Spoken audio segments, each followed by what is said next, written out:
বিসমিল্লাহির রহমানির রহিম। ইন্না হাযাল কোরআন QM Quranic message YouTube channel থেকে আপনাদের সালাম জানাচ্ছি। সালামুন আলাইকুম। দেশে এবং প্রবাসে যে যেখানেই আছেন, আশা করি সুস্থ আছেন, কোরআনের পথে আছেন। আমন্ত্রণ জানাচ্ছি আজকের ভিডিও দেখার জন্য। আজকের ভিডিওর প্রসঙ্গ এক ভাইয়ের কমেন্টসের রেফারেন্সে আজকে আমি এই ভিডিও দিচ্ছি।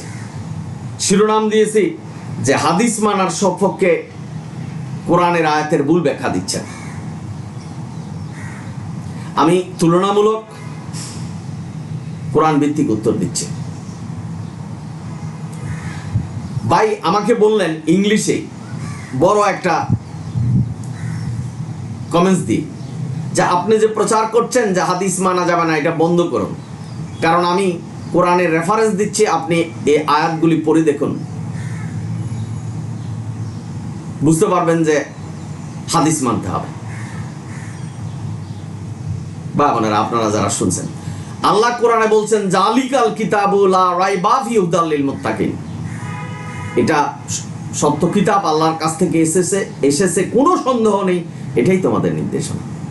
এখন মানুষ বলছেন, মোল্লারা বলছেন হাদিস মানতে হবে, হাদিস না মানলে কাফের হয়ে যেতে হবে। বা আপনারা যারা শুনছেন, হাদিস মানতে হবে না, এবং মোল্লারা যে কোরআনের আয়াতের ভুল ব্যাখ্যা দিচ্ছেন, এবং এই ভাই যে যিনি কমেন্টস করেছেন উনি যে কোরআনের ভুল রেফারেন্স দিচ্ছেন, ভুল ব্যাখ্যা মানছেন, সে বিষয়ে বিস্তারিত আলোচনা করছে। আপনারা যারা শুনছেন, এই সমাজে মোল্লারা বলছেন আতিউল্লাহ ওয়া আতিউর রাসূল, আল্লাহর আনুগত্য করতে হবে, নবীর আনুগত্য করতে হবে। এটা যে মিথ্যে সেটা সূরা মুমিনুন 34 নম্বর আয়াতে যান। আল্লাহ বলছেন কোনো মানুষের আনুগত্য করা যাবে না। এখানে মোল্লারা বলছেন নবীর আনুগত্য করতে হবে, অথচ আতিউল্লাহ আতিউর রাসূল, আল্লাহর আনুগত্য হতে হবে, নবীর অনুসরণ। এই নবীর অনুসরণ করেন, নবী কোরআনই মেনেছেন। আল্লাহ নবীকে পাহারা দিতেন, তার ফেরেশতারা পাহারা দিতেন যে উনি কোরআন ছেড়ে অন্য কোথাও চলে যায় কিনা। সুকোজ করেছেন যে তোমার জীবন ধমনী কেটে ফেলা হবে যদি কোরআনের বাইরে চলে যাও। নবী বলছেন যে আল্লাহ সাক্ষী, আমার কাছে যা ওহী করা এই কোরআন দিয়েই তোমাদের সতর্ক করি। তারপরেও আজকের সমাজে মানুষ মোল্লাদের কথা শুনে মানছেন যে বুখারী শরীফ, মুসলিম শরীফ নবীর বাণী, কোরআনের বাইরে আলাদাভাবে হুকুম বিধান এসেছে। পথভ্রষ্ট হয়ে যাবেন। কোরআনে এমন কোনো রেফারেন্স নেই, এমন কোনো আয়াত নেই যে আয়াতে আল্লাহ বলছেন যে এই বুখারী শরীফ, মুসলিম শরীফ এগুলি মানতে হবে, অর্থাৎ মানব রচিত হাদিস মানতে হবে।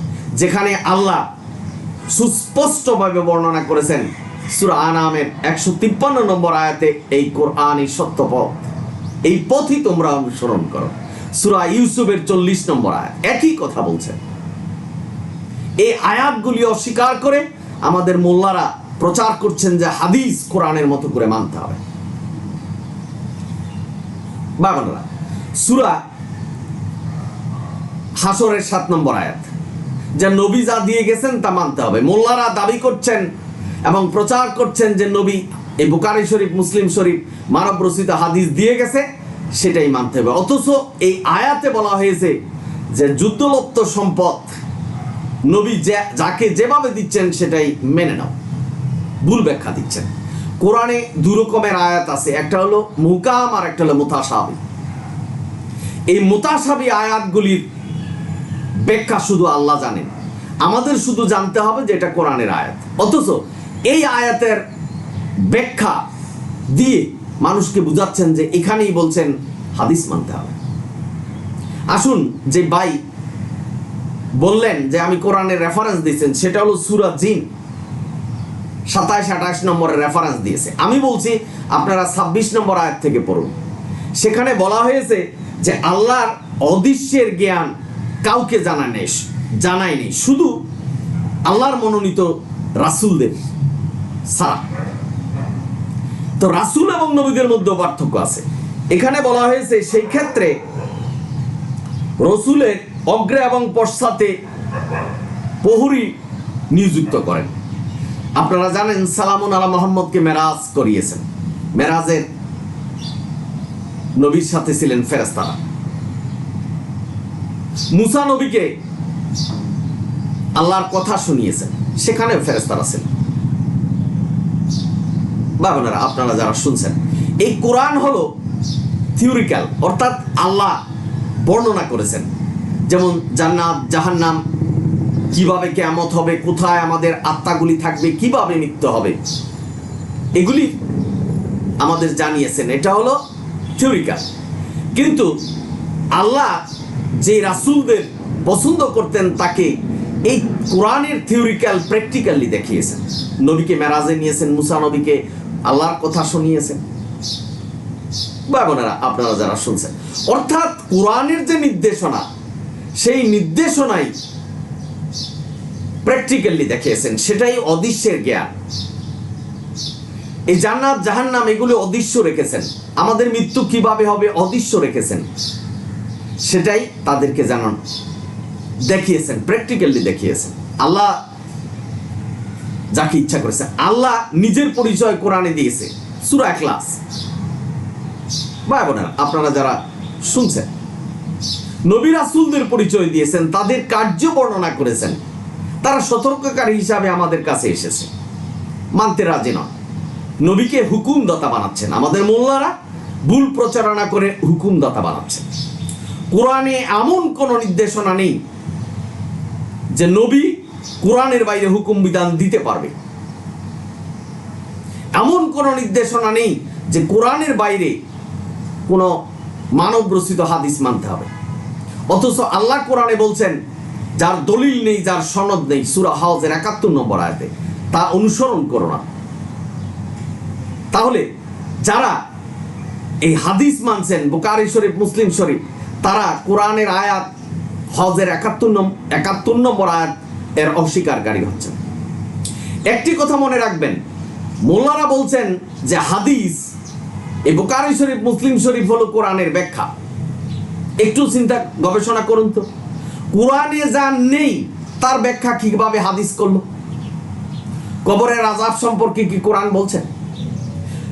মৃত ব্যক্তির সৎকারের কথা কি কোরআন বলছেন? এই নবীর জন্ম না হলে পৃথিবী সৃষ্টি হতো না, এটা কি কোরআন বলছেন? অথচ হাদিস এগুলির ব্যাখ্যা করেছে। কোরআনে যা নেই তা কিভাবে হাদিস ব্যাখ্যা করে? তারা যে বলছেন যে হাদিস কোরআনের ব্যাখ্যা, তারাই তো মিথ্যা বলছেন। কোরআনে একটা জিনিস থাকবে, সেটার ব্যাখ্যা হাদিস করবে, কোরআনে নাই এটার ব্যাখ্যা করছে। সুতরাং আমাদের এই জ্ঞান দ্বারা বুঝতে হবে যে হাদিস মিথ্যে। আজকে এক ভাই যে রেফারেন্স দিলেন যে সূরা জিনের ২৭-২৮ নম্বর আয়াত, এখানে নবী রাসূলদের উপরে অদৃশ্যের জ্ঞান দিয়েছেন, মানে এটা হলো হাদিস। কারণ উনি বলছেন যে আপনি বন্ধ করে দেন, যে হাদিস মানতে হবে না, এই প্রচারণা বন্ধ করুন। আমি কোরআনের রেফারেন্স দিয়েছি। ভাই, এটা কি রেফারেন্স দিল? অর্থাৎ কোরআনের আয়াতের ভুল ব্যাখ্যা করলেন। নবী রাসূলরা আল্লাহর বাণী সঠিকভাবে প্রচার করছেন কিনা এর দৃষ্টিগোচরে এই সমস্ত কিছু আল্লাহ জানেন। সেটা সূরা জিনের ২৮ নম্বর আয়াতে বলছেন, আল্লাহ সব কিছু জানেন। ভাই বোনেরা, এখানে হাদিস মানতে হবে, এর সপক্ষে কোরআনের আয়াত যে আপনি বর্ণনা করলেন, এটা কিভাবে হলো? আপনি কোরআনের আয়াত যেভাবে বুঝবেন আর আপনি যেভাবে ব্যাখ্যা করবেন, সেটাই মানুষের কাছে প্রচার করবেন। পৃথিবীর এমন কোনো লোক নেই যে কোরআনের অভিযান চালিয়ে প্রমাণ করতে পারবে যে মানব রচিত, অর্থাৎ বুখারী শরীফ, মুসলিম শরীফ মানতে হবে, এর নির্দেশনা আছে। কারণ আল্লাহ যেখানে বলছেন কোরআনই মানতে হবে, কোরআনই আমাদের নির্দেশনা। সে আল্লাহ কখনো বলতে পারে না যে কোরআনের বাইরে তোমরা মানব রচিত হাদিস মান। আল্লাহ বলছেন আমি হাদিস রচনা করেছি, কোরআন কি বলছে? আমার জ্ঞানে আমার চেয়ে কার জ্ঞান বেশি যে তারা হাদিস লিখবে আর তোমরা সেই হাদিস মানবে? তারপরেও আমাদের বোধগম্য হচ্ছে না আমরা এই বুখারী শরীফ, মুসলিম শরীফ, আরো যত শরীফ আছে সেই সম্পর্কে কথা বলছি এবং সেটা মানতে নির্দেশনা দিচ্ছি। এবং আমি যে হাদিস মানতে নিষেধ করেছি সেটাকে বলছেন আপনি এটা বন্ধ করে দেন। কোরআনে এমন কোন আয়াত কি দেখাতে পারবেন যে এই হাদিস মানতে হবে? কোরআনের আরবি শব্দগুলি পড়বেন। কোরআন এক জায়গায় বাংলা লিখেছেন যে হাদিসও মানতে হবে, নবীর সুন্নাত মানতে হবে। সুন্নাতই তো নবীর নয়, যেটাই ফরজ সেটাই সুন্নত। সুন্নতই তো আল্লাহ, সুন্নতুল্লাহ, সুন্নতির আল্লাহ। তো নবীর সুন্নত হয় কি করে? যখন আপনি বলবেন যে এটা নবীর সুন্নত, এটা আল্লাহর ফরজ, এটা নবীর সুন্নত, শিরক করলেন, আপনাকে জাহান্নামে যেতে হবে, এটাই সত্য। ভাই বোনেরা, নবীর উপরে সুন্নত এসেছে, আল্লাহর হুকুম এসেছে, সকল নবীদের উপরে এসেছে, তারা সেটা পালন করেছে। আমি এই কিওয়াম কোরআনিক মেসেজ ইউটিউব চ্যানেল থেকে আপনাদের সতর্ক করছি যে যাই বলুক সেটা কোরআন দিয়ে যাচাই করবেন, আর না জেনে প্রচার করবেন না। কারণ আল্লাহ কোরআনে বলছেন, আমি যা বলিনি সেটা যদি তোমরা প্রচার করো তাহলে পথভ্রষ্ট হতে হবে এবং জাহান্নাম তোমাদের জন্য বরাদ্দ করা হবে। তাই করছেন ভাই বোনেরা, অধিকাংশ মানুষ জাহান্নামে যাবে, এটা আল্লাহ জানে, যার জন্য কোরআনের আয়াত দিয়েছেন। কারণ হলো কি, এই কোরআন থেকে মানুষ বিভাজিত হচ্ছে। সালামুন আলা মুহাম্মদকে সূরা ইমরানের 103 নম্বর আয়াত পড়েনি যে আল্লাহ বলছেন যে কোরআন আল্লাহর রজ্জু শক্ত করে ধরো? এটা সালামুন আলা মুহাম্মদ পড়েনি? যদি পড়ে থাকেন তাহলে কি করে বলছেন যে সালামুন আলা মুহাম্মদ এই বুখারী শরীফ, মুসলিম শরীফ রচনা করেছেন? এটা তার বাণী, এটাও কোরআনের মতো করে মানতে হবে। যেখানে সূরা ইমরানের 105 নম্বর আয়াতে বলছেন যে যারা এই কোরআন ছেড়ে অন্য কিছু মানছেন, অর্থাৎ কোরআন থেকে বিভাজিত হচ্ছেন, কোরআনই সন্তুষ্ট মনে করছেন না, কোরআনই পূর্ণাঙ্গ কিতাব মনে করছেন না, তাদের জন্য কঠিন আযাব সামনে উপস্থিত। এটা কি নবী পড়েনি? আপনারা নবীকে মিথ্যা বানাচ্ছেন। যে হাদিস মানতে হবে, যে নবী নির্দেশনা দিয়ে গেছেন, যেটা বুখারী শরীফ, মুসলিম শরীফ। কোরআনে এমন কোন নির্দেশনা আছে যেখানে আল্লাহ বলছেন তোমার জীবন ধমনী কেটে ফেলবো কোরআনের বাইরে চলে গেলে? আল্লাহ বলছেন যে তুমি, আমি যা ওহী তোমার কাছে করেছি সেটা তুমি মানুষের কাছে প্রচার করো, যদি না করো তাহলে তোমার কিছুই করা হলো না এবং তোমার ইবাদত বাতিল হবে। নবীকে যেখানে বলছেন, সেই আল্লাহর সেই নির্দেশনা উপেক্ষা করে নবী বুখারী শরীফ, মুসলিম শরীফ লিখে গেছেন এবং কোরআনের মতো করে নির্দেশনা দিয়েছেন। আমরা আজকের সমাজে মানছি সেটা মোল্লাদের কথা মতো। যারা এই নির্দেশনা দিয়েছেন তাদের পিছনে নামাজ হবে না। ভাই বোনেরা, যারা এই নির্দেশনা প্রচার করছেন তারা কোরআনের বাইরে, অর্থাৎ আল্লাহর আদেশের বাইরে হুকুম বিধান দিচ্ছেন। একটি কথাই চিন্তা করবেন যে আল্লাহ কোরআন সংরক্ষণ করছেন, আল্লাহ দেখছেন কোরআনের কোনো পরিবর্তন করতে পারে কিনা মানুষ। আল্লাহ বলছেন পারবে না, পারছে না, এটা আল্লাহ সংরক্ষণ করছেন। হাদিস যদি আল্লাহ সংরক্ষণ করতেন তাহলে হাদিসের ভিতরে জাল হাদিস ঢুকতো না। লক্ষ লক্ষ জাল হাদিস, আপনার জীবদ্দশায় কোনটা জাল হাদিস এবং কোনটা কোরআনের সাথে সামঞ্জস্য খুঁজে পাবেন না, বাহির করতে পারবেন না, পার্থক্য করতে পারবেন না। সুতরাং কোরআন আমাদের সামনে, কোরআনকে অনুসরণ করতে হবে, কোরআনই মানতে হবে। ভাই বোনেরা, আমি এই কিওয়াম কোরআনিক মেসেজ ইউটিউব চ্যানেল থেকে আপনাদের মেসেজ দিচ্ছি যে হাদিস মানতে হবে, এই সপক্ষে কোরআনের কোনো আয়াত নেই। ভাই বোনেরা, যদি আয়াত দেখাতে পারেন এবং মোল্লারা যদি আপনাদের কাছে প্রচার করে থাকেন সেগুলি ভুল ব্যাখ্যা দিচ্ছেন, মানুষকে বিভ্রান্তি করছে এবং কোরআন থেকে বিভাজিত করছেন, কোরআন থেকে দূরে সরাচ্ছেন, জাহান্নামের রাস্তায় দাঁড়া করাচ্ছেন। একটি কথা শুধু চিন্তা করবেন যে তারা বলছেন হাদিস কোরআনের ব্যাখ্যা, তো কোরআনে যা বর্ণনা নেই সেটা কি করে হাদিস ব্যাখ্যা করে? যেখানে সালামুন আলা মুহাম্মদের জন্ম না হলে এই পৃথিবী জন্ম হতো না, সেটা হাদিস। এটা কোরআনের কোন আয়াতে আছে? একটা হাদিস দিয়ে প্রমাণ করবেন যে এই বুখারী শরীফ, মুসলিম শরীফ এগুলি মিথ্যে।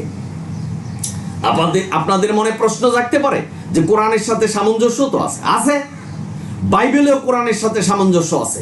গীতার মধ্যে কোরআনের সাথে সামঞ্জস্য আছে। সেই গীতা এবং বাইবেলে যদি কোরআনের সাথে সামঞ্জস্য পান কিছু, সেই অংশটুক মানবেন, মনে করতে হবে যে সেটা কোরআন থেকে গিয়েছে, কারণ কোরআন হলো মূল গ্রন্থ এবং আল্লাহর ঐশী কিতাব। যা কিছু ছড়িয়েছেন এই দুনিয়াতে, যা সত্য ছড়িয়েছেন, সেটা বাইবেলে হোক আর গীতায় হোক, সেটা কোরআন থেকে গেছে, সেটা বিশ্বাস করতে হবে। সুতরাং হাদিসে যদি কোরআনের সাথে সামঞ্জস্য কিছু থাকে সেটা আপনি মানবেন। তবে আপনার যদি জানা থাকে যে হাদিসে কোনটা সত্য কোনটা মিথ্যা, কারণ সূরা বাকারার 42 নম্বর আয়াতে বলছেন সত্যকে মিথ্যার সাথে মিশ্রিত করা যাবে না। যদি করছেন কোরআনের আয়াতের অস্বীকারী হবেন, জাহান্নামে চলে যেতে হবে, এটাই সত্য। ভিডিও লম্বা হচ্ছে, আপনারা অনেকেই বলেন যে ভিডিও লম্বা হচ্ছে, অল্প কথায় তো বোঝানো কঠিন হয়। সুতরাং ভাই বোনেরা, কোরআনে এমন কোনো নির্দেশনা নেই, এমন কোনো আয়াত নেই যে আয়াতে আল্লাহ বলছেন মানব রচিত হাদিস মানতে হবে, শুধু কোরআনই মানতে হবে। পড়ুন সূরা আনামের 153 নম্বর আয়াতে এই কোরআনই সত্যপথ, এটাকে অনুসরণ করতে বলছে। সূরা ইউসুফের 40 নম্বর আয়াতে কোরআনই মানতে হবে, বাইরে যাওয়া যাবে না। নবীকে বলছেন সূরা কাহাফের 27 নম্বর আয়াতে এই কোরআনই অনুসরণ করো, একটা অক্ষর পরিবর্তন করার ক্ষমতা কারণে। সুতরাং এটাই বিশ্বাস করুন। আর জালিকাল কিতাবুল লা রাইবা ফিহি হুদাল লিল মুত্তাকিন, এটাই আল্লাহর নির্দেশনা, এটাকে হিসাব করে চিন্তা করুন, গবেষণা করুন। এবং নবীকে যে আল্লাহ পাহারা দিতেন যে কোরআনের বাইরে চলে যায় কিনা, তার ফেরেশতারা পাহারা দিতেন। নবীকে যে সুকস করেছেন যে তোমার জীবনদমনি কেটে ফেলা হবে কোরআনের বাইরে গেলে, নবী যে বলে গেছেন আল্লাহকে সাক্ষী রেখে যে আমি কোরআনই মানছি এবং কোরআন দ্বারাই আমাদের সতর্ক করি, এই যে কথাগুলি, এইগুলিকে উপেক্ষা করে যদি বলেন যে নবী কোরআনের বাইরে আলাদাভাবে নির্দেশনা দিয়েছেন, তাহলে পথভ্রষ্ট হবেন, কোরআনের আয়াতের অস্বীকারী হবেন। আতিউল্লাহ ওয়া আতিউর রাসূল, এটার অর্থ হলো আল্লাহর আনুগত্য এবং নবীর অনুসরণ। এটার প্রমাণ হলো সূরা মুমিনুন 34, অর্থাৎ কোনো মানুষের আনুগত্য করা যাবে না। সুতরাং এখানে যদি আপনি ব্যাখ্যা করেন যে আতিউল্লাহ ওয়া আতিউর রাসূল, আল্লাহর আনুগত্য করতে হবে, নবীরও আনুগত্য করতে হবে, তাহলে সূরা মুমিনুন 34 নম্বর আয়াত আপনি অস্বীকারী হবেন। এক আয়াত দিয়ে আরেক আয়াত বুঝতে হবে, সেটাই কোরআন এইভাবে আল্লাহ বলেছেন, কাব্যিক ছন্দে রচনা করেছেন। আশা করি বুঝতে পেরেছেন। আপনারা সকলেই ভালো থাকুন, সুন্দর থাকুন, কোরআনের পথে থাকুন। যদি ভিডিও ভালো লাগে সাবস্ক্রাইব এবং শেয়ার করবেন।